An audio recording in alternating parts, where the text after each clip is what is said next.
And we are live, ladies and gentlemen. Welcome to a roundtable discussion for Star Wars: The Last Jedi.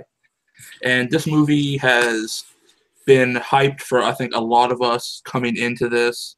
So we're all going to get our thoughts, our feelings, the movie, pros, cons, what have you. But to start off this discussion, I'm not here alone. We have four other extra ones to make us five in total. And first, I want to bring in my partner in crime in the Omega Club. He is the Cosmic Night Fury. He is Rico Nope. Regole. How are you, Not my just friend? call me Rico. No, I said Regole. Sorry. Nico Suave Regole. Thank you. And joining us as well, he is one of the head guys over there at the Schmoes Bros Facebook page, Film Nerd TV on YouTube. You can catch him. He is the Hitman, Hunter Chambliss. Hunter, how you doing tonight? Oh man, pretty good. I'm ready to talk Star Wars and let's get sweaty. Most definitely. And of course, joining us as well, a Power Ranger fan just like I am. He came to join us with this discussion with Star Wars. He is Ryan.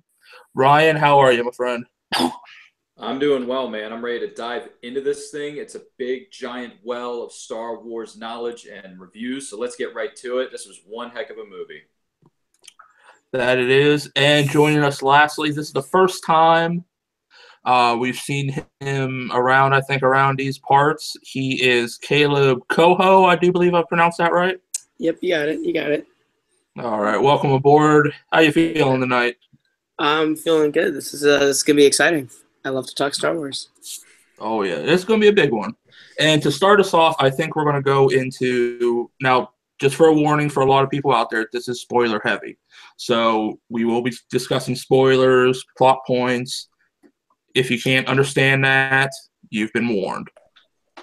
But I think the first thing we're going to break down into is what were we thinking about going into this movie? What were our thoughts, our ideas for it? How hyped up in our heads maybe did we get before this? To start it off, let's go to Nico.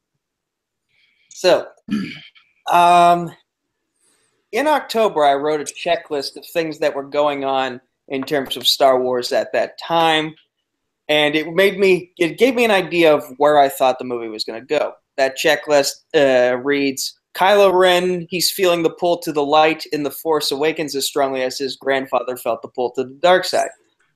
In Rebels, there was the introduction of Bendu and the merger of the Jedi and Sith holocrons. Then you have Ahsoka Tano's white lightsabers, which symbolizes emotional purity and a lack of affiliation. Then you have the Battlefront 2 storyline, which was the tagline was "Every villain is the hero of their own story."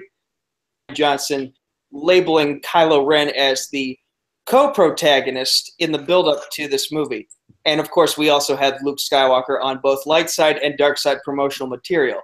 So I was thinking that all this was teasing we were going to be moving away from Jedi and Sith and into like a more neutral state of the Force, where it, as Ken Knapsack has put it over and over and over again, it's all about choices. It's no longer about like light and dark. It's about the choices we make and what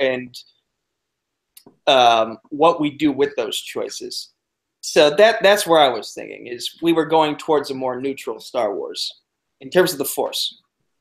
Okay, very very interesting points on there, and a lot of that I think I agree with you on, Nico. I thought it was going to be more going into with choices in my head. It was going to be a much bigger storyline. For I know with The Last Jedi, it was a lot of it was a recap of plot devices with A New Hope, and I figured this one was going to be more epic and grandstanding going in, where I had a lot of build up and hype going into this movie with what we knew so far. But Hunter, let's go to you next. What was your perception getting ready to go in? Oh, like before, well, going into this movie, I rewatched the original trilogy. I didn't go back and watch the prequels because fuck the prequels. But How dare you, sir? But not you'll have your permission here soon, Ryan. but I was just going into this movie expecting to see the new guard take over, if that makes any sense. Ray, Yeah. Finn, all them take over the series from Luke, Leia, and all them. And this movie really becoming their story and having them push in the front, which I think we did get in this movie, which we'll talk about a little bit later. But I'm glad that they're pushing the new characters forward. I do love Luke. I do love Leia and all them. I think it's time to now usher in the new guard of people, the new Jedi, the new Siths, or whatever you want to call them, the new Order. And I'm glad that they really brought that into the forefront for me. Yes, I mean I can agree a lot. Like that, you were waiting for the moment where the three newbies was going to take that mantle and carry it on into their own, with the older ones fading out into the distance, kind of like a passing of the torch. And in some ways, you did get that, and we will definitely talk about that later on. Ryan, your perception going into the movie, what was going through your mind? Ooh, great question. For me, I took a much different approach than I think a lot of members of the hardcore Star Wars fan base audience would. I watched the teaser trailer, and that was it. I may have seen glimpses of a TV spot in the marketing campaign here and there, but I avoided the second trailer like the plague. I avoided social media. I avoided all the pictures, the interviews, the headlines, and all the other crazy theories and speculations that fans had going into this film, because I just want to look at it from a clean slate perspective. I try to go into each film saying, you know what, this is a blank canvas. I want to see how the film goes. I want to see what kind of film we're going to get. And at the end of the movie, I'm going to think about it, ponder it for a little bit, and give my 2 cents on the matter and go from there. So, but really going into this, I just wanted to see what happens to the characters next, because I love Force Awakens so much. It has a very special place in my heart. Love that film. Saw it 6 times in the theater. So I was really excited to see The Last Jedi and what they were going to do with the characters and the storyline. And they took some interesting turns. I'll just say that, but we'll save that for a little bit later. All right. And I think you're right. A lot of people did have that newfound rejuvenation with Star Wars with The Force Awakens, and it carried over to the opening for this one. But Caleb, you're our last one here. What was going through your head there? Same question going into the movie. Everyone seems to have this sort of reverence for The Force Awakens, where I thought it was a pretty good movie. The first time I saw it, I came out of it going, well, my favorite part of the movie was the opening crawl, and nothing else really stuck with me. And I watched it more and more over and over again. I enjoyed it the more I watched it. But I was really interested in a ton of the questions of who's Rey's parents, who's Snoke. But I was really excited for this movie going in. I like Rogue One a lot. So I knew this was not connected, but I liked the direction of the movies that Disney was making from Force Awakens onward. So I was really excited to see it. Yeah, it was. I think, I don't know.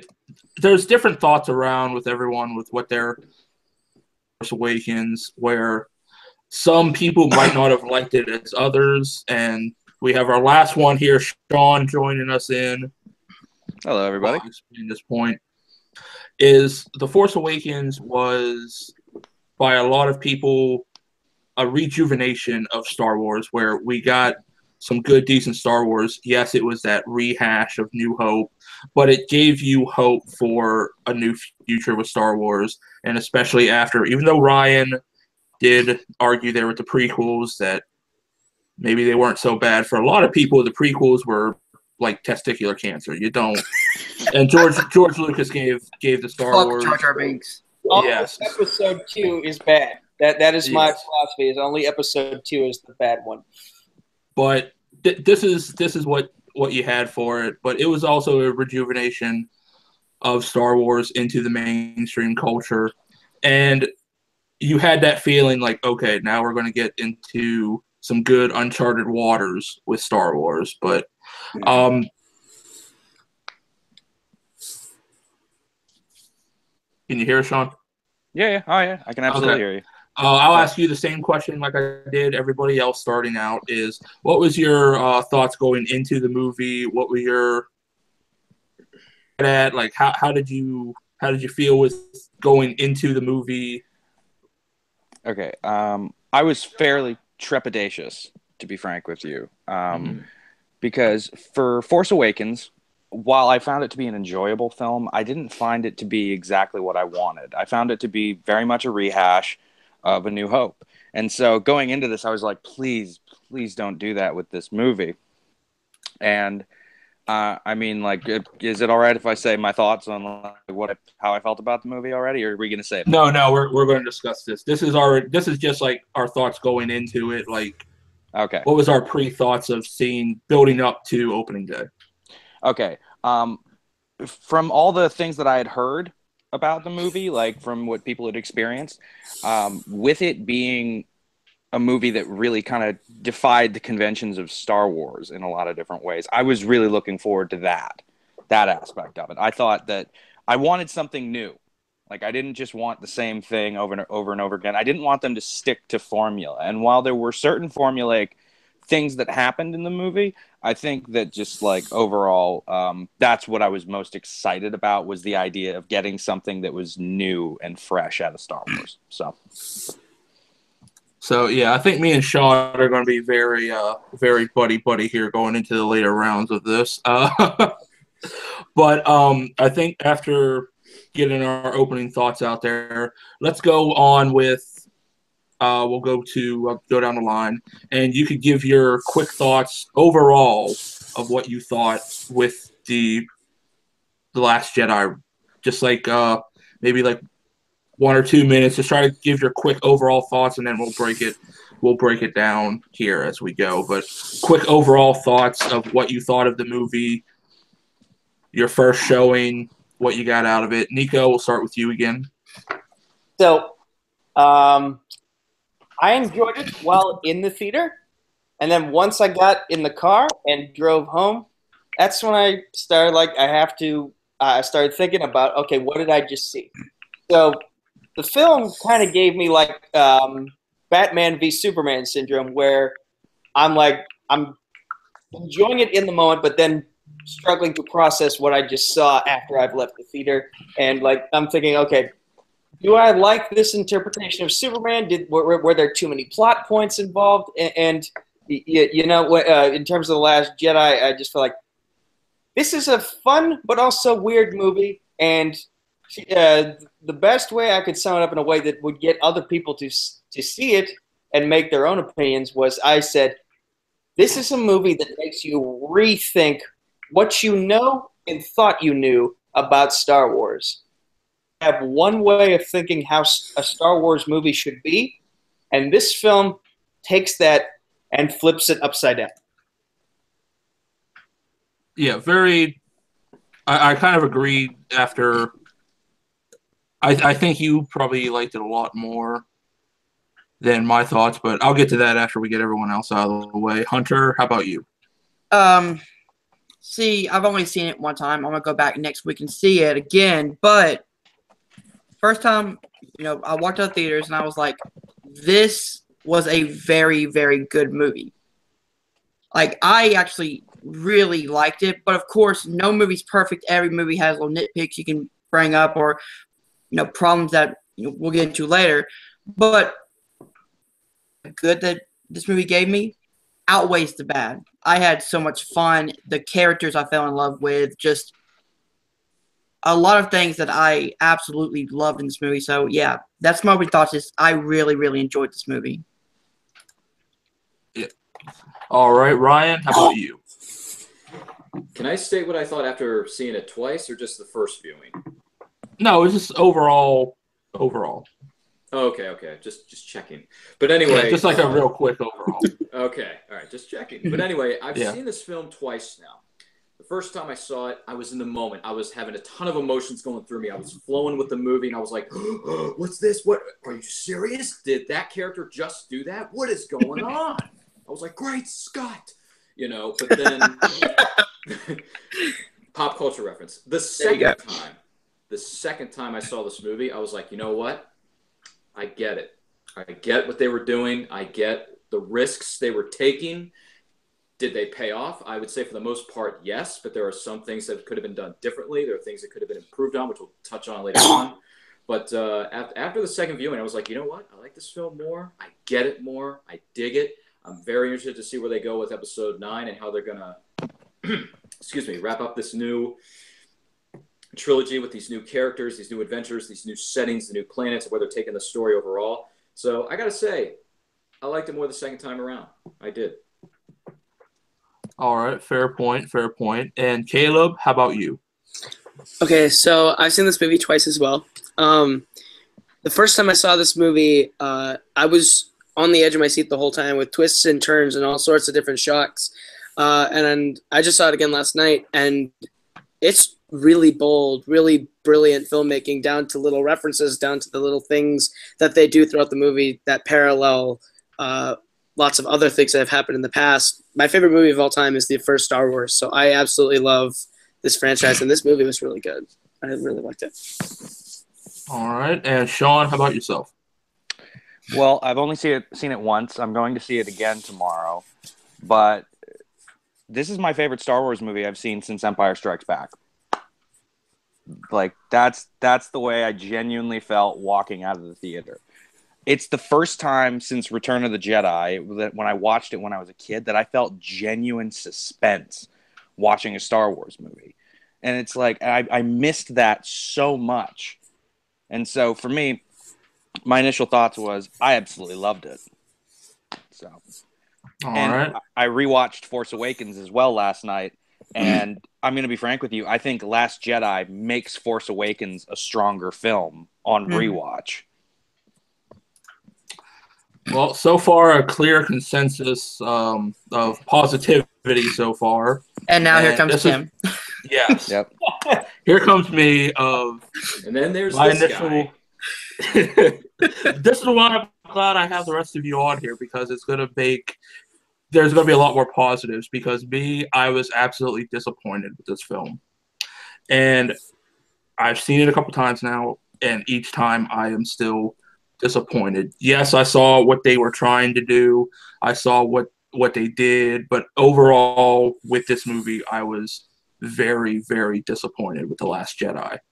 And coming in from The Force Awakens, there was so much buildup for so many characters that I felt that the movie was very lax on.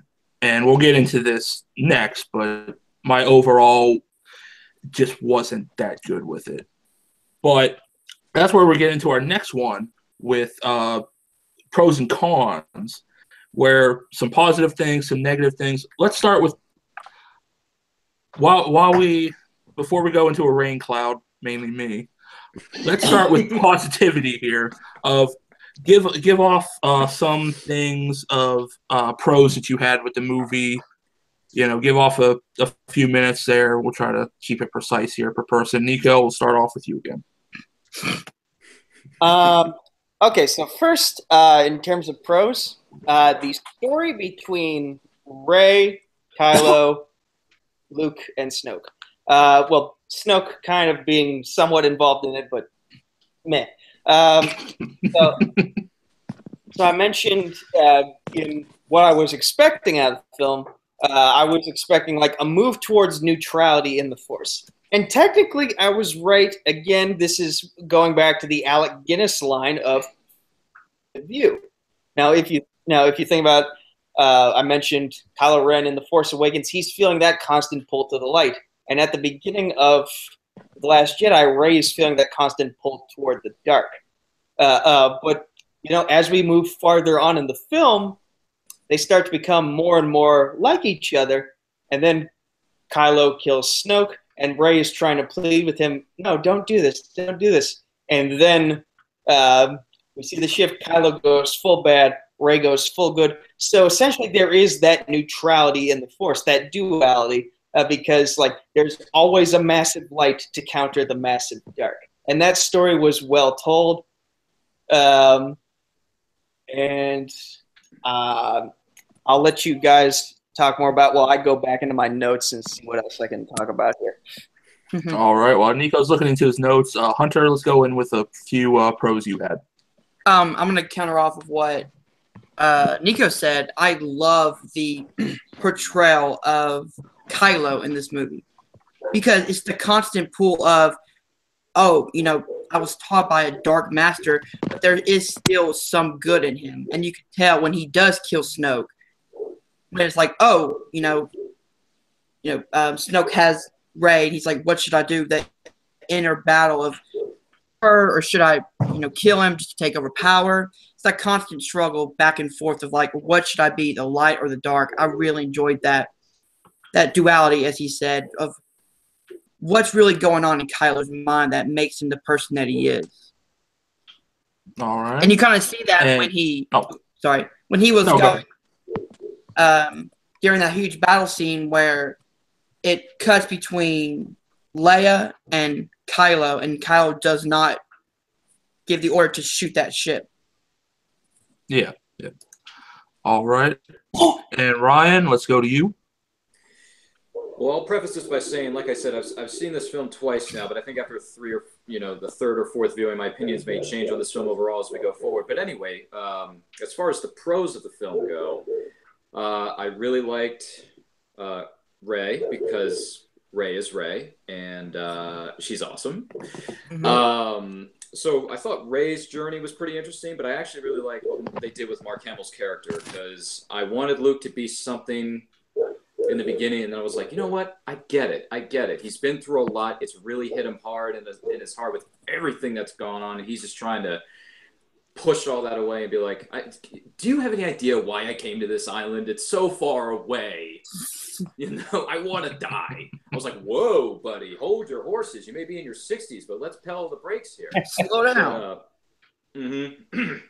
But I liked what they did with his character, the way he went about the Force and how we should forget all the legends and the stories we've heard, about the Jedi and all that other stuff. I thought it was really, really well done. Just everything that happened on the island, the spirituality of it, the feeling of it, the storytelling of it, and how deep, because we went deep in this movie, and it was really, really handled well. And Kylo was, he was an interesting fellow. Kylo was just pretty much everybody. I mean, everybody pretty much did a really good job. But the standouts for me personally were Luke Skywalker, Rey, the stuff they did with the late great Carrie Fisher, Princess Leia, we love you.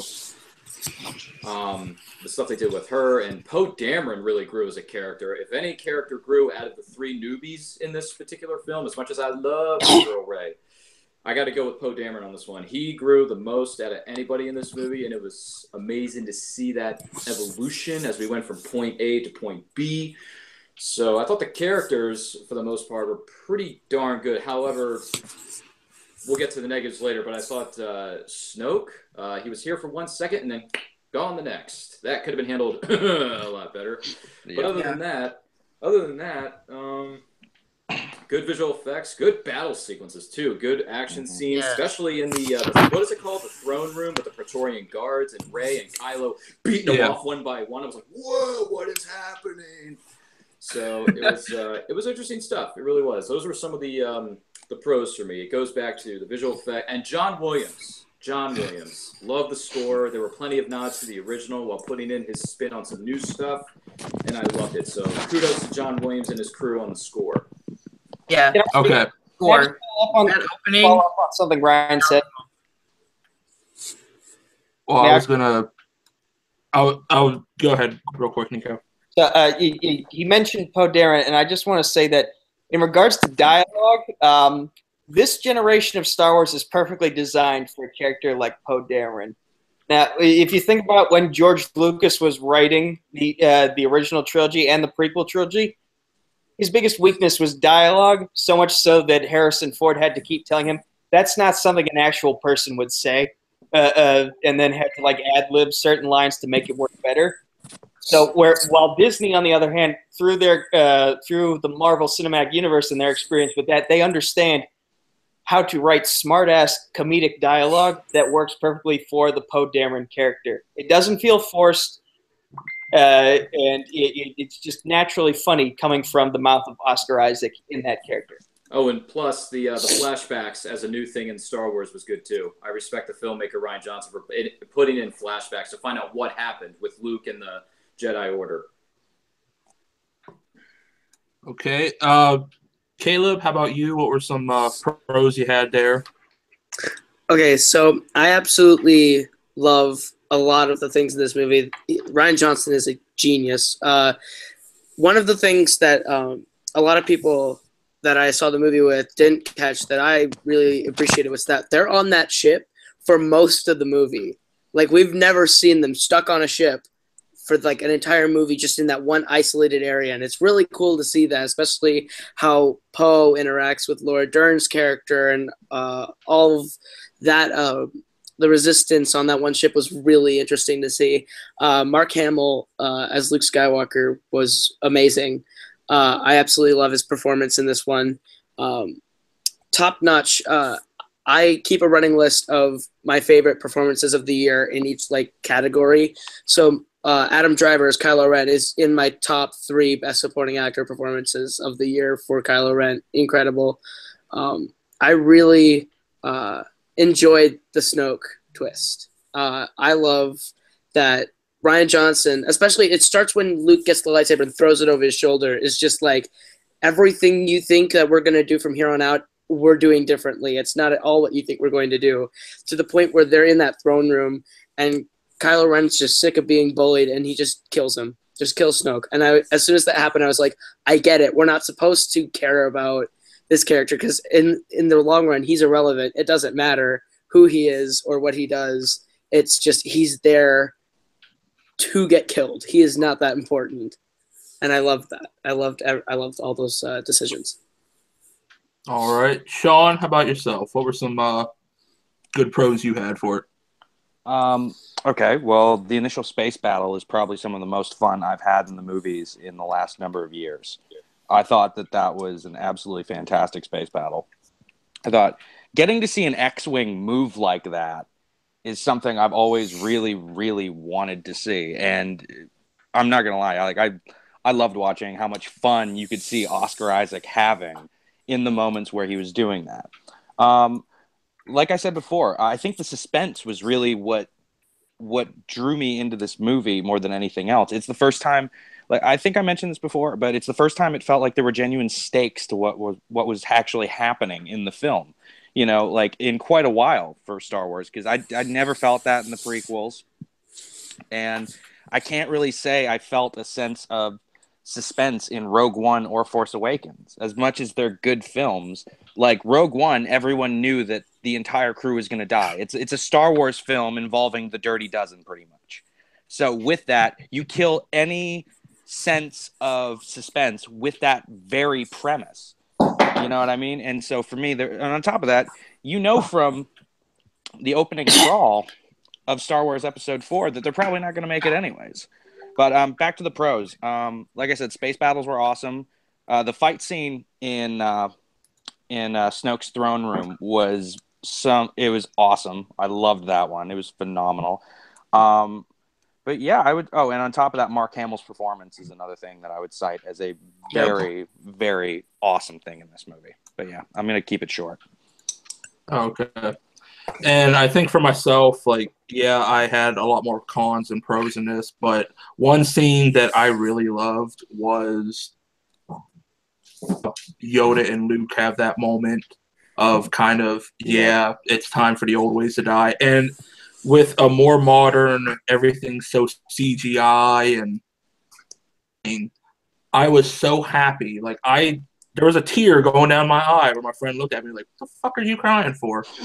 Of seeing the Yoda puppet, of a puppeteer with that. Yeah. And saw it was so beautifully done. I was like, thank you, God, that you didn't go CGI Yoda. But I love that. I did, like you guys said, the visuals were stunning. The CGI was good.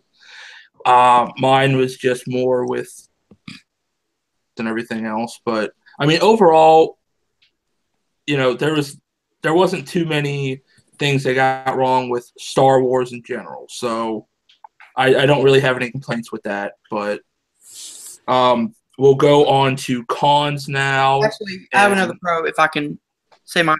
Oh yeah, real quick. It was just a good nostalgia moment when Luke meets up with R2, and then you see the Leia hologram from the first movie. Man, I almost had tears on that moment. I was like, nostalgia kick. I actually started crying during that scene. Yeah. It was a good scene. Plus, it led to a great line with cheap move. Yeah, cheap move. I also forgot one pro. At the very end, when Luke is sitting on the stone and sees the double sunset, and the score that we heard when we first saw him watching the double sunset from A New Hope actually brought tears to my eyes when I saw it in theaters, and that is the perfect way for Luke to go out. Was that? Rest in peace, Luke. Oh yeah. But being one. But with that, we'll go into our cons discussion. So, Nico, we'll start off with you again. We'll just keep going in that order. Nico, what were some of the cons you had with the movie? Actually, if we could change things out a bit, since I'm considering myself the Bendu of this discussion, can I hear everyone else's cons and then say how you could possibly think of that con as a pro? So you really didn't have any cons going into this, I take it, right, Nico? No. What I'm saying is there are certainly some things I could see as a con, but again, certain point of view, you can change that con into a pro. I think he's just looking to play a contrarian to nothing. Yeah, he is. I'm getting very philosophical with this thing because, again, this is a Star Wars movie that makes you rethink what a Star Wars movie is. You're going deep, Nico. Very deep. So, Nico, goddamn. Oh, boy. And I'll say, I have one. Here's what I'll do, Nico. Everyone can discuss their cons, and then I'll come back to you in a final, and you can do your whole magic. So just take notes, and I'll let you go off on your idea. Okay? Ben, all right. You're in the corner. But Hunter, I'll let you go with some cons, and then you can feed Nico here. All right.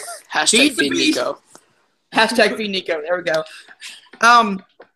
Now, this movie does have a little bit of pacing issues to me the first time I watched it, and the time it really did slow down was when Rose and Finn were doing their side mission. I feel like if you would have taken that planet and taken that, that story arc out of it, then I feel like the movie would have kept me interested. I mean, I was still interested in the movie, but just the Rose and Finn love story and their side mission just really didn't work for me. That's a major one. Then I got stuff like, that random kid at the end that they're trying to set up for the other movies. I was like, what's the point in tagging that at the very end? And one that really just, makes me mad because of all the hype that they set up from The Force Awakens was they just completely was like, Rey's parents are nobodies. So all that hype, all that build-up you had was like, that's potentially a red herring, though. For what Kylo told us, that they'll probably change that with the next film. I guarantee it. I hope they don't. I kind of hope they do, but I mean, it's really just nitpick things, except for the Rose and Finn storyline. Which and Benicio del Toro's character, I felt came off really, really cheesy, really kind of wacky, just the sake of having a wacky character in there. Mm-hmm. Serve the story as much. Yeah. That's really all my cons. All right, we'll go on with Ryan next. Ryan, go ahead and list down some of your cons. Ooh, okay. Wow, so much to take in with this movie. As far as negatives go, I get why Luke threw the lightsaber overboard, but he could have handled it. I just felt like could have been handled a little better. It could have been more emotion to that, I guess. I don't know. There could have been more substance, to it. But yeah, I kind of agree with you with that. Yeah, it could have been. Yeah, it's a nitpick, but there was that. There was what were the other? Snoke, I felt was completely wasted. It's like you build this Mysterioso dude up, and all of a sudden he's just there. I mean, he tortures Rey for a good long while, which is okay. We're seeing his power. But then all of a sudden, Kylo just goes, and bye. Dead. It's like, how can Snoke? You didn't see that coming? I mean, you're a freaking supreme leader, man. Get your head straight. Get your intelligence going. I mean, how can you? The saber was really moving. It's Towards right there him. in front. It's right there on your right-hand side. But anyway, I thought Snoke was wasted. I thought the Rose and Finn thing was. I mean, I kind of agree with Hunter on this. That side mission really didn't matter because as long as they can hold out for as long as they did with the ship and the fuel and Vice Admiral Holdo calling the shots. Yeah. You know, He always had to yell for some reason. Yeah, it could have been fine, but that's neither here nor there. But I look forward to seeing what they do with Finn and Rose if there's anything there. I don't think there is. I think she just has a crush on him, but Finn won't respond. He'll just be like, I'm good. That was the most lazy kiss of all time. Yeah. Well, she was kind of dying. She was like, But I'm sorry, I'm getting a little ahead of myself. What else? What else did I not like about this movie? Yeah. I'm trying to think. What else is there? Oh, the pacing. Yeah. I thought this movie could have been cut by 15 to 20 minutes. If you would cut 15 to 20 minutes and put it all together, it would have been tighter. Yep. And also Benicio del Toro, all the little, the ticks and be like, hey, dude, it'll be okay. Yeah. I mean, I think that's a 10 out of 10 Benicio del Toro impression.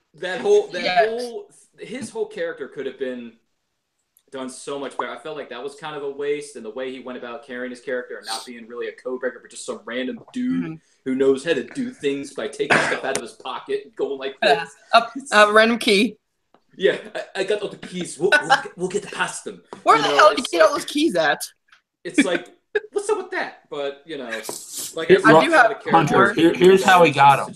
Yeah, some of the situations Plot could have been handled better. yep. I thought Snoke was wasted, but other than that, pretty. Oh, and another thing, I thought the Phasma and Finn confrontation that could have been a much longer battle. It lasted like 2 minutes. It's not just the battle, man. They completely wasted the Phasma character again when they're like, she'll have a bigger part. Although I have to say, I did like it when she says, "You'll always be scum, rebel scum." Rebel scum. I do like that. I do like that line. But her character, they built that up so much in the newspapers, and I'm like, come on, man, we only get 2 minutes of it. What the hey? But so yeah, those are some of the negatives that stood out to me. I thought the ending, the third act, could have been trimmed down by about 15 to 20 minutes. All right, and let's go with Caleb. Caleb, what were some of your cons there? If you have any newer ones to add besides what we've heard already. Yeah, just gonna echo the Benicio del Toro thing. Did not like that plot line. 10 out of 10, good impression. I did not love that subplot. Did not love that subplot. I'm gonna bring up something that some of you said as pros. Puppet Yoda was awful looking eyesore. How dare you? He was an awful eyesore. Not that he was a puppet. I don't care if he's a puppet. He was an eyesore. He looked weird as all heck. He's the weirdest looking Yoda since his Rebels appearance. It's just, oh my gosh, that Yoda was so. Yeah, it was better the second time I saw it, but the first time I saw it, I was really not feeling it. I still don't feel that Yoda anything, but no. Puppet Yoda, that's probably my biggest con with this movie is Puppet Yoda. That's actually probably it. That's new anyway. All right. Well, Sean, I think me and you are going to agree. We'll handle Caleb's murder later over Puppet Yoda. But Sean, what was allegedly the cons? Allegedly. Oh yes, allegedly. So that way, good looking at. No. Okay. Well, for starters, I loved Benicio del Toro doing Michael Palin's impression from A Fish Called Wanda. That was awesome. I was just waiting. No, I was waiting for him to go. It's Ken coming to kill me. Nice. I think the challenging thing with roundtables like these is if you're going to go last, a lot of the time the points that you were going to make on pros or cons are generally taken. Mm-hmm. Luckily, I've still got a few. For starters, I agree completely on Snoke being a completely wasted character. I couldn't stand that, to be frank with you, especially because I wanted to know what that dude's backstory was. How did he become so adept in the Force? Why is it that he's now, become the supreme leader of the New Order? Those are important questions. Agreed. You know what I mean? But I'm probably going to be in the minority on this, but I really didn't like Kelly Marie Tran's performance in this movie. Like, that was a real negative for me because I felt like every scene she was in, I felt like she was overacting. You know, not by much, but just by enough where it was really noticeable for me. I kind of just always felt like, it felt to me like she was always at like 8 or 9, and she could have brought it down a little bit in certain instances. Except for the balcony Who's she playing scene. now? Sorry. Yeah, except for the balcony scene. That's like probably the most subtle acting she did, you know, throughout the whole movie. But otherwise, but even then, that entire scene, I don't really think is necessary within the film, other than to heavy-handedly say, "Look, guys, we need to start treating animals better." And it's just like, it's like for fuck's sakes. Like, dude, I don't think there's ever been a pro-environmentalism message. Like, I kind of take after the school of thought that Doug Walker does, where it's like, there's never been a pro-environmentalism message in a film that hasn't been so fucking heavy-handed that you just feel like you're getting hit by Mike fucking Tyson. Like, Hey, you motherfucker. yeah. Also, alive, also that Mike Tyson, he speaks exactly like Benicio del Toro does too. It's just crazy. It's just business, kid. You're that young kid from Catskill, New York. Oh, we could go all day about what's his name, DJ in the movie, but they don't even say Benicio's name. It's DJ, I think, but Yeah, does they it never matter? say That character is so utterly forgettable anyway. They never say his name. He's just completely wasted My name character. is DJ. They just call him the code breaker or a code breaker. But Sean, was there any other thoughts you had for any other cons? No, pretty much everyone else pretty much said my other cons about the film. Otherwise, I don't really have any. I mean, all right. Oh, Well, wait, hold on. How the fuck did I miss list. this? How did I miss this? The fucking porgs. I hated it when they showed up. No. Hey, I don't hate porgs as a race of space creatures. I'm not anti-porg, but no, it's one of those things where like I felt like there were just certain scenes where like I wanted tension to build, and they just show up out of nowhere making some strange face or making a weird noise, and it just took me out of the moment. I'm like, yo, look, this is a serious moment within the film. I don't need this amount of comedic relief. Like, it's like the filmmaker was going, like, or Ryan Johnson was going, like, hey, look, guys, you're still having fun. You're still having fun. Like, hold on. Can you name one example of that? Because the porgs only showed up prior to moments where there were tension, or after moments where things had gotten really heavy. I don't know if there's a specific one where they actually alleviated.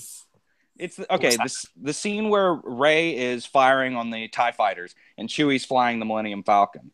And there's some genuine tense moments in that. And like on occasion, it'll go from Chewie's face and then it'll just go to a porg going, ah, fucking like out of nowhere. And it kills all sense of tension for me. I was loving it, and then it was like they just showed up just to kind of piss me off. Hashtag Pogs are Jar Jar Binks. No, they're not. No, they're not. No, they're not. They're not that bad. And on top of that, they had some genuinely funny moments. But I actually like the porgs more so the second viewing than the first viewing. I loved them even more the second time. By the way, Mark Boric is going to fucking kill me. I'm just going to... You're Porgus. That's why we don't have room for Porgus on this panel. Really going to kill me. Because, but I'll go on to a few of mine real quick. Oh boy, buckle up. A lot of you touched on with 17-5, so you can guess that number.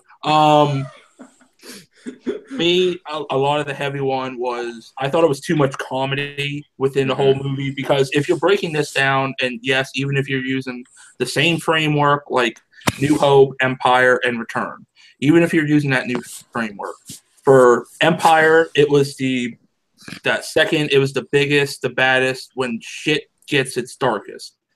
And if you want to do that with this one, I think there was way too much comedy. Like someone mentioned, we come into Luke and Rey after that tense moment at the end of A Force Awakens where they're just looking at each other. Rey's holding out the lightsaber, like, what if I accidentally hit the button and blow his head off? And all of a sudden he takes it. He just like dramatically holds it, looks at her, and then just throws it up. And there's the whole theater laughing. I'm like, the fuck does this need to be in here for? Or the stupid whole pogs, those stupid little creatures of, you get in from a dramatic moment where Luke's going onto the Millennium Falcon with the news of Han dying. You cut to Chewie, who's looking at him, then he's eating dinner, and here's these stupid little creatures. Please don't eat us. Awesome. Like, That was awesome. that's not Chewie. No, Chewie would have just ate the thing and said, fuck you. But we didn't get that. He had to feel sorry. Rose, I thought she was a murderer. Well, they're stupid little creatures. I mean, They're adorable. They're stupid little creatures. They're Mark, adorable. Mark, You have no heart, man. Space pheasants. I'd rather have Jar Jar. But let's You are see. wrong, sir. No one. Wrong.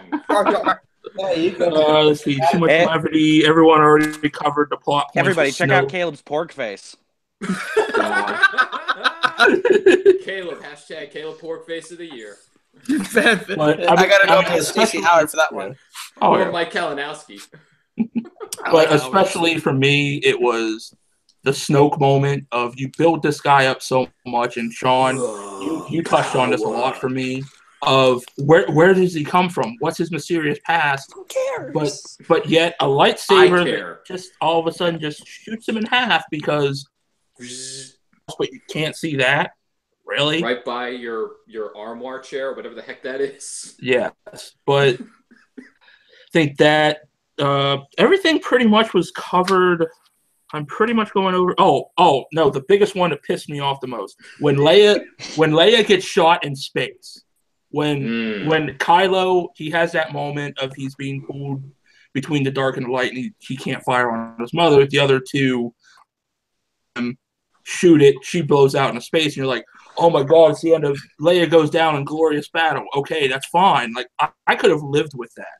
And then all of a sudden, she wakes up and uses the Force to come in the door, and it's like, what the hell am I watching? Like, Also, didn't freeze instantly in space. that's the thing. That's the thing. Yeah, no rules apparently apply to the Force, but she comes back in and then just has to be in a bed for 2/3 of the movie. Because it took a lot out of her, man. She's old. But still, that whole scene was just like, why? I know. Just, it could have easily have been her death. And they were like, no, you know what? Luke taught her a few things. So she's strong in the ways of the Force. oh my God. I would have Oh been. my- I'm No, okay that's- with either way of how that went. I'm okay with either way. If she had died Yeah. there, Yeah. cool. But she survived because Force. I'm all right with that personally. I don't. Force is No, strong not in her because of family. Force, because of story for some reason. See, the only reason why I would say I like this better than her dying is because I feel like then you would have fans compare it to, oh, she got Boba Fetted. It's just a random act that killed her. It was pretty early in the movie too. It wasn't like midway through. It wasn't like almost in the movie. It was towards the beginning of the movie, and then it was like, oh, if she would have died, then I would have been pissed off. Fans would have been pissed off also. I mean, also you could have played that with that. It was supposed to be a heavy moment of them trying to outrun the First Order, where all of a sudden they had more super weapons and the third Death Star that was destroyed in Episode 7. But you could have the played second that. Death Star? No, the third. You had 2 Death Stars in New Hope and Jedi, and then we had a third one. Oh, wait, Force no. Awakens. You said Force Awakens? I thought you said Return of the Jedi. My bad. No, Force Yeah, 'cause Awakens. I was going to be like, there was no fucking Death Star in Empire. Wrongo. But another one too, when I was just looking back at my notes, was I felt if you hyped up the whole with the promotion of Luke found this Jedi temple, found the history of the Force. Besides the few looks at the books and maybe the little conversation with Yoda, if you want to count that, you don't really get any more new history, anything tantalizing with the Force or any tie with this planet, which I thought was a letdown. I want to know what's in those books. Well, Ray They're not page turners. Ray, They're not page turners. Page turners, they are not. Ray actually still has the books. That's why Which I Yoda. caught. when Yep. he burnt down Well, the ship. yeah, I Yeah. got that at the end of the Actually- movie. but what I'm saying is they could have gone maybe given us a little bit more than Give us nothing. page 5. Yes. All you had was when Ray first opened the book The and they looked symbol. at it, you saw the symbol. That was Symbol. it. It was like, give me a little bit more, a little bit. The balance, it's so much bigger. I love how Luke taught the Force tour, though. I think that was the Mhm. most interesting way that Yeah. we've learned about the Force yet. Mhm. That was Especially with Well, that especially with all I the cool should've- editing yeah. tricks. For a pro because you kind of got to see a little bit of like a gray Jedi at that point because Luke was he knew how bad the Jedi Order was. They got too cocky. They couldn't see Sidious, and Yeah. look what Palpatine. happened. But And Yeah. Luke's delivery of the line after she says, "I see dark," and he's like, "Powerful light, powerful darkness." I was like, when he said that line, I was just like, and how he said it, I was just like, One of the funniest lines of that moment was when she's like, "Oh, I feel something. I feel something." It's like a branch he hits her hand. Yeah. No. that Oh was my God, amazing. that- I love that. all that took me out of Snarky that Luke so needs to be a much. Twitter account. That was That'd be good. great. What do you feel? Oh, you mean reach out and hear. Yeah. Yeah. Reach out here, not reach out there. And And then he's, he rolls and he's his just eyes little. halfway through, and he's like, ugh. He's like, oh, God. You're not reaching out. You're reaching out with your hand, not your heart. Come on. And the 3 different perspectives of the Kylo Luke confrontation was cool. Oh yeah, that was Yeah. good. That was awesome. Good. All right, And the green Plus- lightsaber. one had came a- back. And Well, the green One lightsaber. Yeah. Together. I love the green lightsaber. That's my favorite of Luke's lightsabers in the movie Love for my green 3 lightsaber. flashbacks. Yeah. Plus- See, Didn't you guys love how Luke's explanation of what the Force was just the biggest middle finger to metachlorians of all time? Well, you knew that was I love coming. that so You much. knew- I love that. you knew they were not going to touch midi-chlorians. That Oh, no, that they was weren't. that was the breast cancer of Star Wars that George Lucas gave us. Yeah. There are so many cancers he gave us with the prequels, and the midi-chlorians were one of them. That was the biggest crock of shit, the basic middle finger to the Star Wars universe at that point of, no, the Force is not this mystical thing. We're going to make it this. Give me your money. That's what it was. Oh, Christ, you And, guys are- and they He tried to fixed it. science what was essentially a religious magic in the Star Wars universe, and I made that was Yeah. stupid.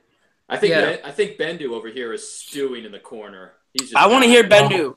After, yeah, I think that pretty much ties us up. Because I had a lot of therapy with those cons there from that so far for Some good things. taken away from mine. But all right, let's go with Nico because he looks like he's seething. Nico, let loose. I thought his name was Bendu. Like Nico. I'm not seating. I'm sweating because my God, you guys gave us so much to work with. You're gonna Okay, first, just to show that I can be involved in this part of the conversation, I will give you a con, and that's that. Yes, I also feel like the time pull off, and to which I will justify with, there's probably a longer cut of the film that helps make the subplot that you guys kind of had issues with. Maybe there's a longer cut that makes that better and flow, and it might come out on the DVD release. So that's my thing there. Another another con for me was the use of Maz Kanata. Like it was a little weird. Oh God, that was so wasted. But- That made me so mad. Like she Yeah, just wasted. like she just comes out of nowhere in this hologram. She's having a random fight with union workers or something. Union dispute. A union dispute, and this is all happening on this hologram, and she's talking to Poe instead of Finn, which was also weird. But then again, I rethought some things and I tried to justify it in my head, and so the first justification I had for that was, when the Resistance was helping clean up Takodana, Poe probably had some conversations with Maz, so that's an okay justification for, hey, why is Maz talking to Poe so much? Now, in regards to Maz introducing the subplot that Finn and Rose go on, now she mentions, find this guy with a brooch and you will meet the infamous coder. Now, depending on whether or not that deleted scene from The Force Awakens is canon or not, we'll say that Maz is force sensitive adjacent, and so maybe this is her saying, "Hey, the force through you meeting this guy will lead you to DJ, the actual coder that I want you to meet." So I'm thinking like her introduction of this subplot was was basically the intention was to find DJ all along, and it just we had to go through this weird turn of events in order to get there. Now let's see, what else do I have? Luke throwing the lightsaber over his shoulder. That's awesome. Yes, I also thought that was good, and like not just again, if you leave the theater and you evaluate what you just saw, you're like, okay, Luke is in this state of mind right now where he's in the fuck this shit mentality, and like he thinks the Jedi need to die, and therefore that means this lightsaber is a symbol of everything that I think needs to die. It's got to go. Yeah, he doesn't want to be involved. If I just hand it back to Rey, she's going to go do her own thing, and she's going to mess things up even more. If I keep the lightsaber and not give it back to her, but I don't do anything with it, then this is just going to be another reminder of the turmoil I've caused to the galaxy. So for him, it's just like, this is bad. I got to get it out of here. I feel like they could have done it better though. They kind of made that moment like a joke type moment of him just like, well, there it goes. That wasn't really I don't think that was meant to be a joke. I just think people were expecting this huge moment. I'm taking back my lightsaber and it's my thing. And when he gets it and just throws it away, like he wants nothing to do with that. I don't think that's supposed to be a comedic moment, but because it serves as sort of an anti to what we were thinking, a lot of people, such as myself, kind of found that a little ironic, like comedically ironic. But otherwise, I think that was like a real dramatic beat. Again, Alec Guinness's line of "from a certain point of view." You and I were iffy on whether or not that was meant to be a comedic moment or not. But again, some people saw it as funny, some people saw it as stupid. But whatever point you see it from, it emphasizes that Luke he wants the Jedi to die, and whoosh, that's how he symbolizes. That's how I feel about the Jedi. Now, moving on to the next point, Phasma and Snoke wasted as characters. Do you not remember Boba Fett? And do you not remember? That's not an argument, though, as to why it's a Boba pro Fett had all more of a sudden. to do. But what did Boba Fett do throughout the entire original trilogy? Maybe one thing he did. Let me speak. Let me speak. He's there to look cool. Let him go. Go ahead, Nico. Let me speak. Okay. So in regards to the Boba Fett Captain Phasma comparison, Boba Fett didn't do shit except stand there and fall into a vagina with teeth. Yep. Captain Phasma, she at least gets to have a fight scene in this. She at least gets to have a moment where she looks cool, albeit that moment was very quick. But she did get to have a moment. And that's something Boba Fett can't say he got to have in the original trilogy. And in regards to the Snoke and Palpatine comparisons, Palpatine, he didn't really... He showed up in like a hologram in Episode 5, just like how Snoke appeared in Episode 7. And then in Episode 6, Palpatine shocks Luke with lightning. He sits in a throne room and talks, and then he gets tossed off a building. He dies. That's also what happens to Snoke.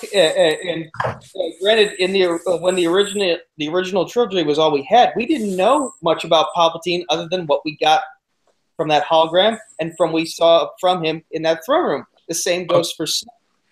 In this trilogy, let me finish.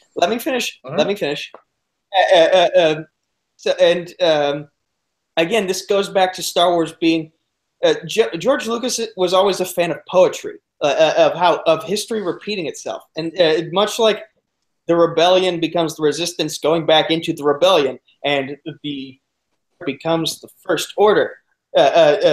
It's history repeating itself in different ways. In which case, Palpatine and his relationship with Vader, he always thought he could control Vader. And then it just, and like that, Vader proves, nope, there's this one spot that you couldn't reach me on. And Snoke has that same realization, albeit too late of a realization with Kylo that, hey, I think I can control this guy. And then Kylo shows, nope, there's this one soft spot that you can't get me on. And then he dies. So history repeating itself in its own unique way. That's how Star Wars, even when we're switching things up, history is finding ways to repeat itself. The poetry of the Force.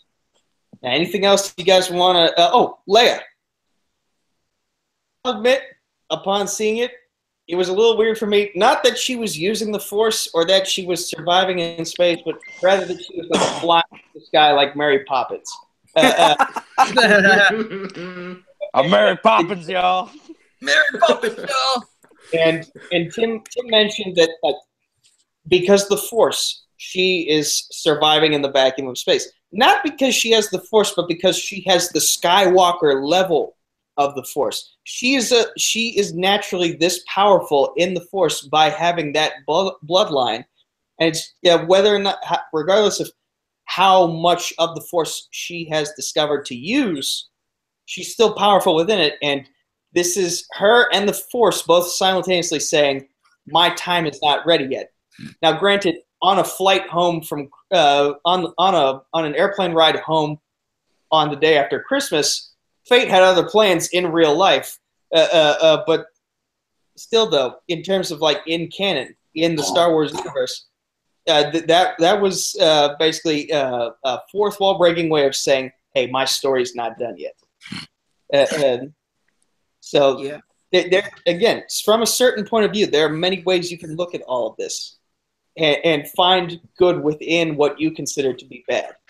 I look forward to seeing how they're going to write her off in 9, though. Yeah. I don't think she will even... It'll be a throwaway line in the beginning that says, oh, yeah, she didn't make it to the next place. She just died. Between it could be. The heartbreak from losing Luke caught up to her and her whatever. Yeah, and now she's at peace with herself. Something like that. God of a broken heart. That sounds familiar. No, not broken heart. We're not going that far back. And again, just to show I can be neutral on this, I'll give you one more con, and that's that I don't. I liked the astral projection of Luke at the end of the film. What kept throwing me off was, why is he using not only his dad's lightsaber, but the A New Hope version of his dad's lightsaber? Because it's a projection. When we already saw it break in the throne room, like it just leaves you wondering, what the fuck happened to his green lightsaber? Did it get like lost in the wreckage when Kylo destroyed his Jedi Order? Like even in astral projection form, he should be able to have the green lightsaber. Why is he using the OG version of the OG lightsaber in his astral projection? I would have preferred the green one, but I mean, that should have been the tip off that it's a projection. Is that he's using those lightsaber that no longer exists, and B, he got a haircut groom before he showed up for the final battle. Yeah, and his beard turned a different color. Above me, to be honest. Yeah, I miss the green lightsaber. I do miss that. Actually, I do have one more pro if I can get that one in real quick. Yeah, I think we've already went off the rails anyways. Go ahead, Hunter. Well, the one pro that I do like that got me really emotional was the scene where they're at the battle and you see the projection of Luke, which I think it's the projection of Luke, and it's him talking with Leia. That was great. And he gives her the dice that Han had in his. Yeah. Yeah, I'm just like, oh man. And that was really in my opinion, like going back to the first topic, it was like the old guard is stepping away. And that was a good way of it's also emotional because this is the last time that Mark Hamill talked to Carrie Fisher. Mm-hmm. And that just bringing that got me so emotional in the theaters. Yeah. I guarantee you those dice will be used in Solo in May, probably. They probably will. Shit. Think about that. I don't even want to talk about that spinoff. Such a dumb idea. So stupid. But I think with a wrap-up of our pros and cons, because we've pretty much already included the open discussion forum I was going to have into the pros and cons here. Pretty much, let's go on to real quick, just one at a time. We'll go down. First, let's give our overall rating out of this last movie here with The Last Jedi of, let's just do out of 5 stars. Let's just go down to rating real quick. Nico, how about you? I need to see it a few more times before I can officially give you my rating, because I'm still trying to process how I feel about it in certain ways. Like, I just gave you a list of like cons, but here's how I can turn them into a pro. So I'm still trying to figure out how I feel about it. Okay, so no even like a guess or estimate for you, Nico? I'll do what Netflix is doing right now, and I'll give you a thumbs up instead of a thumbs down. If that He's staying neutral, guys. All right, Hunter, how about you? I'll give you a All right, so I had more pros than I had cons. I had so much fun in this movie. Just the excitement of seeing Star Wars back in the theaters again. So my rating, I'm giving it 4.5 out of 5. Okay, very high rating for Hunter. Ryan, how about yourself? Well, I guess final thoughts are this was a gutsy movie. It took a lot of risks, and sometimes without risk, there was no reward. I felt some of the risks paid off. Others, maybe not so much. Others could have been improved here and there. But overall, this is one heck of a movie. It's different, and that's what we, in a way, this is a new franchise. It's a reemerging of a new set of characters, new adventures, new direction for the entire franchise and the mythology of what we've known thus far as what Star Wars is. And I look forward to seeing where they go. Overall, I'd probably give this a 4 out of a 5, but I got to see the movie a few more times before I can officially give my rating. But this was a heck of a movie. It was something for the ages. This is a film that's going to be talked about for many, many years to come. And I look forward to hearing everybody else's points of view, if you will, on this particular film. And to everyone at Lucasfilm and what they're doing with the Star Wars legacy, I say cheers, good luck, and may the Force be with you. All right, a 4 out of 5 for Ryan. Caleb, how about yourself? This is a bold movie, wonderful filmmaking, excellent direction.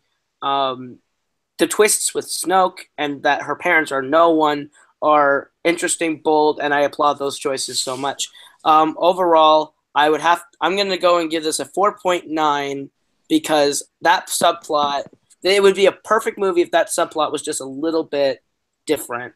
And so I'm going to give it a 4.9 and raise my broom up to the sky because I'm ready for episode 9. All right. Another positive enforcement there. And Sean, how about yourself? All right, well, I got to go have dinner after I give my rating, and so I'm going to be taking off in a minute. But let me say then after the rating, go ahead and let the kids know where they can find you at after. Okay, thank you so much. Yes. I'd say for me, it's a solid 8.3 out of 10.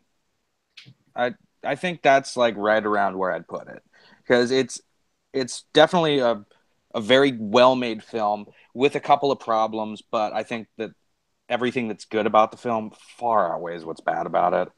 Like I don't think that. Like I think that frigging fan score on Rotten Tomatoes, where it's like a 5.7 out of 10, I'm like, what in the fuck is going on? Yeah.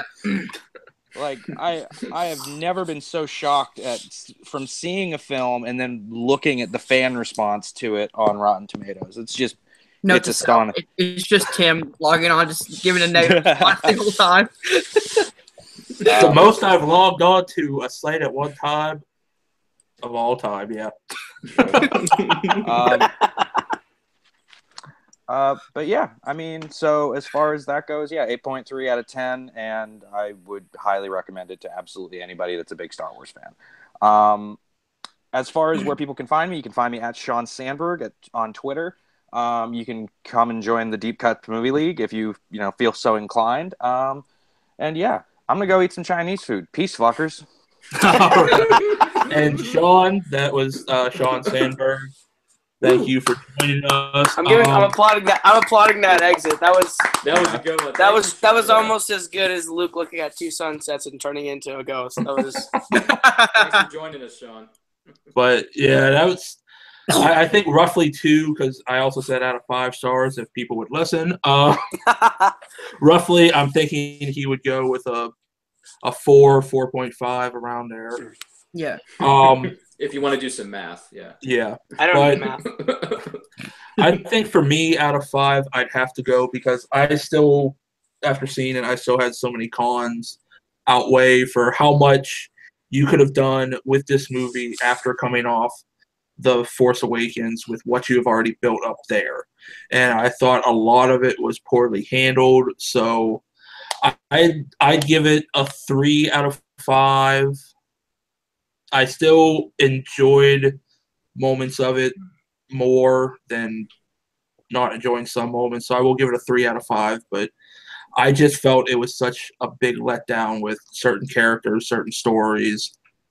And for me, that's just what it was. But one last thing I think we will cover before we have to run off of here real quick is I think we can all say it's going to be interesting to see what they do with Episode 9. Oh, yeah. So I do want to run into a list of just real quick some predictions of what you could see with Episode 9, with what you could see possibly. We'll try to make this short here before we say our goodbyes.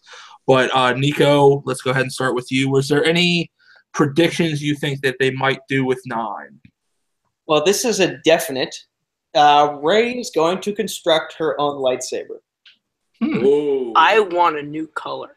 Ooh. Now, how they approach that is the question. Like, does she go back to Octu, I believe the planet's name is, and find her staff, and also maybe Luke's original green lightsaber, and she figures out how to build her own? Does she get her own crystal in that dark cave that she went into? That question remains to be answered. Another prediction: maybe they follow up on that on Broom Kid. Dear God, no. The new Jedi? I don't think so. Well, maybe not train him, but maybe we will get like one more brief thing from him, like 5 seconds at most. I'm not sure. I'm just spitballing. But Rey getting a lightsaber of her own is a definite. Let me hear more what you guys have to say, and then maybe I'll think of something else. Yeah. Oh, he's going all Bendu. Yeah.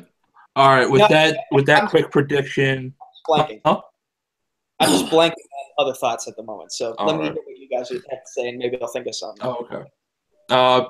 Hunter, just run down like a couple, maybe like your top 3 predictions real quick of what you can expect with Episode 9. All right. I do agree with Nico that I do feel like she is going to get her own lightsaber in some way. Another one that maybe this is predictions. I think we will see the redemption of Kylo. I feel like that's what these 3 movies are setting up, is the redemption of Kylo, and something like that. So I see something like that happening. And then the third one, see, I can't really think of a third one, but like maybe we get some more, insight on Rey's parents. Maybe they weren't nobodies. Maybe that was just a play that Kylo told her to make her feel that way. Maybe we'll find out who her parents are, but maybe they just are nobodies, and that's kind of a waste if it is. Yeah. I have that feeling. It's like it's going to harken on Rey's parents. You will get more out of it. I don't think she's going to be tied to a Skywalker unless they're going to rip that storyline out of Legends with the 2 solo kids going back and forth. But okay, Ryan, let's go real quick. Give us like your top 3 predictions going into Episode 9. For Episode 9, I think First Order is going to put up a good fight. They will, but as we all know, good always triumphs over evil. So First Order is going down the drain. Kylo Ren down the drain. He's going to get taken out by my girl Ray. Justice is going to be served for killing your old man. You don't do that. So he's sorry, he's going down. And then number 3, I would say, is that Rey's going to start her own shindig known as a Jedi Academy. She's going to do it her way and not the old way, and she's going to do it well. She's going to succeed. We're going to see a new generation of Jedi rise up to protect the galaxy, and that's how it's going to go. Boom. Drop the mic, episode 9. That's actually All not right. bad. Gangster Ryan over here. B. Ryan. Caleb, let's go with your top 3 predictions. All right, so I'm going to say that we're going to do a time jump. I say we jump 3 years after the events of The Last Jedi. The First Order has totally taken control of the galaxy, and the rebels have built themselves up. That's what the ending of that movie is supposed to symbolize, that there are friends out there, and there are Force-sensitive people out there, which is going to be really cool. So we'll see Rey do her own Jedi thing. I am really excited because I think she's going to get that staff back that she had. It's going to be a double-ended lightsaber, and it's going to be so cool. It's going to be a new color lightsaber that we've never seen. I'm thinking maybe some form of orange or yellow or something. I don't know. I'm not that good at picking colors, but I'm down. Or maybe it's purple. Maybe it's purple because she balances both like Mace Windu. We'll see. But I want that staff to be a double-ended lightsaber. That's a color we haven't seen. And she's going to have the most epic lightsaber battle with Kylo Ren we've seen in a Star Wars movie. And I think it'll be, I don't know a specific name, but I'm going to take a shot at it. I'm going to say Star Wars Episode 9, The Fall of the First Order. Ooh. We'll see. Okay. Giddy up, son. Right. And I'll give my 3 real quick, and then we'll let in. Or unless, Nico, you want to jump in real quick before I hit my 3. I just thought of something. Okay. A funeral service for Princess Leia attended by Lando Calrissian. Yeah. Yes. Give Yes. it to me, baby. Give it to me. And, even though we saw Luke pass on, I don't think he's done. I think we're getting the Council of Force Ghosts. With Luke, Yoda, chubby puppet Yoda. Get that puppet Yoda out of here. Get him out of here. I'll admit the cheeks were a little chubby. Caleb, And Caleb, also, I want to say this one last time. You shut your damn mouth when you talk about Puppet Yoda, boy. Puppet Yoda's so gross. Look at puppet. and also possibly Get a new puppet Yoda. And also possibly Ben Kenobi, played by an older makeup version of Ewan McGregor. Absolutely. And Anakin Skywalker, reprised by Hayden Christensen. Yes, I would be okay with that. With better direction than George Lucas gave him. I think better acting is the key word. I would throw in Samuel L. Jackson's Mace Windu for a small cameo as well because he was awesome. No, that's I love Mace Windu. No, a little he's too dead. much. I love Mace Windu. He's dead. He's a Force ghost like all of them. Okay, Motherfucker, he's not coming back. All right. Those are my Nico gave us his, and I think for my 3, after coming out of this, yes, you're going to have that returning of the rebellion building back up. You're going to have that good versus evil showdown with the New Order and the resistance. You're going to have that. You're going to have the confrontation between Kylo and Rey, where I don't think Kylo's going to be the light side. I think he's going to be killed because there's nothing really that's going to pull him to that light side. I think he's going to stay dark. He's going to further just dig himself into the dark side, and Rey's just going to have to take him out. It's going to come to where Rey's going to feel sorry for taking him out, but Rey's going to take him out. And the third, I do think. I don't know if this is. I think more than anything, I think we should see. We've seen everybody else. I think we're going to see Lando Calrissian somewhere. Yeah. I don't care if it's just a small little cameo scene. I think we'll eventually see him somewhere in Episode 9 because with Leia gone, well, Carrie Fisher is gone, so they'll mention Leia, but you won't see her. No. Han's dead. Luke's a Force ghost with everybody else. And the only one, I still think we're going to see Lando somewhere. I think he's going to help. He's going to help him in a desperate time somewhere down the line in Episode 9. Maybe Lando comes back. Maybe Lando comes back to fill in the Carrie Fisher, like mentor, General. older original trilogy Kinda person role to help at the kind of end. like because a legend, yeah, like a legend of the old rebellion. And To Yeah. bring up the lead. if I may just follow up on that, we also saw in this movie, not only did Admiral Holdo sacrifice herself, but also we Yeah. lost Admiral Akbar. So and if Carrie Fisher's also leaving us, well, she's already left us, but if Princess Leia has to go in Episode 9, then the chain of command is going to need more than just Lando Calrissian. So if I can make one more prediction, the live-action debut of Hera Syndulla from Rebels.